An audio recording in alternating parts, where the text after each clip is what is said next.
ایک شخص امام رضا علیہ السلام کی خدمت میں اپنے تنگ دستی اور اپنی بھوکے ہونے کی شکایت لے کر تو امام علیہ السلام نے اسے ایک انگور کا گوچھا دیا۔ وہ کہنے لگا، یا امام، اس انگور کے گوچھے سے میرا اور میرے اہل عیال کا پیٹ ہی نہیں بھرے گا۔ وہ شخص امام رضا علیہ السلام کی خدمت سے دور ہو جاتا ہے اور وہاں سے چلا جاتا ہے، اور غریب شخص امام رضا علیہ السلام کی خدمت میں آتا ہے۔ مولا علیہ السلام اسے ایک انگور کا دانہ دیتے ہیں تو وہ کہنے لگتا ہے کہ یا مولا، میں آپ کی زیارت کے لیے آیا ہوں۔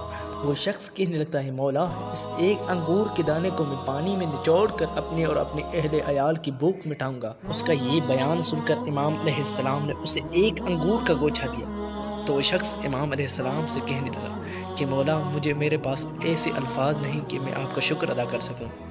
جب امام رضا علیہ السلام اسے انگور کا گوچھا دیتا ہے تو وہ شخص کہنے لگتا ہے کہ یا ابن رسول اللہ، میں صرف آپ کی زیارت کے لیے آیا ہوں، صرف آپ ہی کی زیارت کے لیے آیا ہوں، کیونکہ آپ کی زیارت کرنے سے میری یہ تنگ دستی دور ہو جائے گی۔ اس وقت امام رضا علیہ السلام اپنے صحابیوں سے کہتے ہیں کہ میرے سامنے کاغذ و دوات پیش کرو۔ امام علیہ السلام کا یہ بیان سن کر مولا کے صحابی مولا کے سامنے کاغذ اور قلم پیش کرتے ہیں۔ جب کاغذ و قلم مولا کے سامنے آ جاتے ہیں تو مولا امام علیہ السلام انگور کا سارا باغ اس شخص سے نام کر دیتا ہے۔ امام علیہ السلام اتنا سخی تھا۔ وہ شخص کہتا ہے کہ مولا، میں گنگا ہو چکا ہوں، میرے پاس کوئی ایسے الفاظ میں آپ کا شکر ادا کر سکوں مولا۔ تو مولا فرمانے لگا کہ جاؤ، اس باغ کے آس پاس والی زمینیں بھی تمہاری ہوئی۔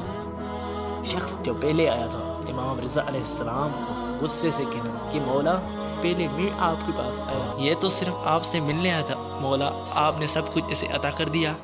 امام رضا علیہ السلام نے جو انگور کا کاغذ تحریر فرمایا، اس کاغذ پر زمین کی بھی تحریر فرمائی تھی، اور اس کاغذ کے پاس لکھا تھا، لَإِن شَكَرْتُمْ لَأَزِيدَنَّكُمْ وَلَإِن كَفَرْتُمْ إِنَّ عَذَابِي لَشَدِيدٌ۔ مولا علیہ السلام پہلے شخص سے فرمانے لگے، میں نے ایک انگور کا گوچھا تمہیں دیا تھا، تم نے اس کی قدر و قیمت نہیں کی، اور تم نے شکر ادا نہیں کیا خدا کا، اور میں نے اسے ایک انگور کا دانہ دیا، وہ کس قدر خوش ہوا اور خدا کا شکر ادا کرنے لگا، اور اس نے ایک انگور کے دانے کی کتنی قدر و قیمت سمجھی۔ اللہ کی سنت یہ ہے کہ اگر کوئی شخص اللہ کی نعمتوں کا شکر ادا کرتا ہے تو اللہ اس کی نعمتوں میں اضافہ کر دیتا ہے، اور یہی بات قابل توجہ ہے۔